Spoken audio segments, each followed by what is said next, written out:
नमस्कार, मैं अंजना और आप देख रहे हैं सम्यक महाराष्ट्र न्यूज। आइए रुक करते हैं आज की बड़ी खबर पर। देहदान, अंगदान और अब गृह त्याग, डॉक्टर माकनीकर का करुणामय और ऐतिहासिक निर्णय। सामाजिक आंदोलन, संवैधानिक संघर्ष, पैंथर अम्बेडकरी विचारधारा और बेबाक पत्रकारिता के क्षेत्र में अपनी सशक्त पहचान बनाने वाले मराठवाड़ा के सुपुत्र डॉक्टर राजन लता ईश्वर माकनीकर ने अब जीवन का सबसे बड़ा और भावनात्मक निर्णय लिया है।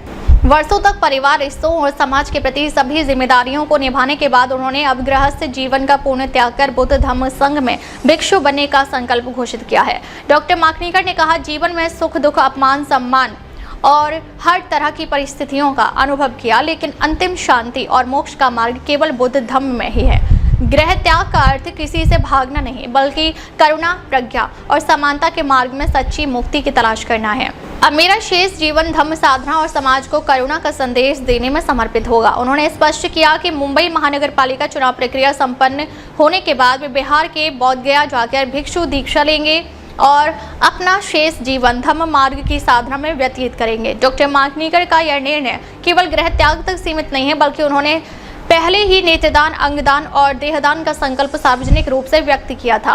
उन्होंने पत्र में कहा है कि यदि उनकी हत्या हो जाए या आकस्मिक मृत्यु हो तो उनका चेहरा किसी भी रिश्तेदार को ना दिया जाए, ना ही कोई धार्मिक विधि विधान किया जाए। उनके नेत्र और अंग जरूरतमंदों को दान कर दिए जाएं और शरीर मेडिकल अध्ययन हेतु चिकित्सकीय प्रक्रिया से प्रयोग में लाया जाए। इसके साथ ही उन्होंने इच्छा जताई कि 2 वर्ष पश्चात संबंधित स्वास्थ्य केंद्र या शासन की ओर से बौद्ध पद्धति से उनके अंतिम संस्कार किए जाएं। इस प्रकार डॉक्टर माकनीकर का जीवन संघर्ष, समाज सेवा, अम्बेडकरी आंदोलन से जुड़ा योगदान और अब लिया गया गृह त्याग का निर्णय करुणा, समता और सेवा का दुर्लभ उदाहरण माना जा रहा है। अंधेरी, मुंबई, महाराष्ट्र से मुख्य संपादिका रानीताई वाघमारे की रिपोर्ट। अब तक के लिए बस इतना ही, फिर मिलते हैं एक ऐसी ही बड़ी खबर के साथ। अब तक के लिए नमस्कार और देखते रहिए सम्यक महाराष्ट्र न्यूज।